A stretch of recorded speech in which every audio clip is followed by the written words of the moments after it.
जगन्नाथ देखो यहाँ हूँ जारका स्थित गोखनेश्वर मंदिर।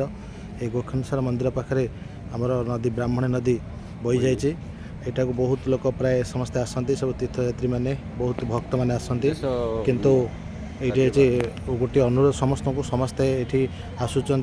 ठाकुर दर्शन करुँच अपरिष्कार कर समस्ते जहाँ भी अच्छे आवर्जना देखो ये पड़ी सब आवर्जना पकई पड़े तेल जरी सेपटे बहुत जरी पड़ी सब जरी पड़ी सब पानी बोतल पीऊँच पानी बोतल पानी बोतल गुड़ा देखो ये पानी बोतल भी पड़ी देखो ये ठिप्पी सब ये बहुत ठिप्पी सब पड़ी ये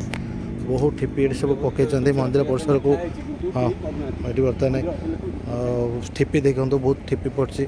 प्राय मैं अनुरोध करी समस्त भक्त मान को समस्त भाई भौणी मान को जो मैंने भी वीडियो देखिए समस्त अनुरोध समस्ते ये जो ठिप्पी अन्य मंदिर पाखे जहाँ भी व्यवहार जिनस व्यवहार कर सब गोटे जगह जो आवर्जना कुंड अच्छे से आवर्जना कुंड पकेबे एणे तेणे पकेबे ना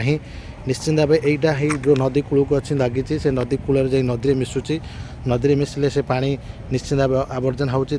ना कौटी लोक तो व्यवहार कर माटी मिशुना तेणु मुझे निश्चिंत भाव समस्त अनुरोध करी ये वीडियो मध्यम समस्ते ये जो ठिपी सब व्यवहार कर ये सब बोतल सहित से गोटे जगार जो डस्टबिन अच्छी पकातु आ मंदिर आमर जो परिचालना कमिटी समस्त अनुरोध करी से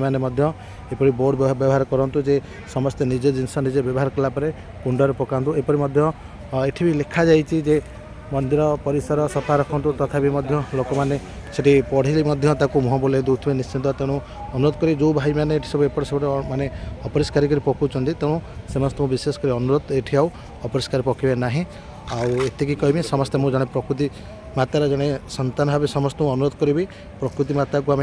नष्ट करिया नहीं ए परिवेश को प्रदूषण करिया नहीं एवं मंदिर परिसर को आम सफा स्वस्थ रखा ही जड़े प्रकृत भक्तर परिचय। जय जगन्नाथ।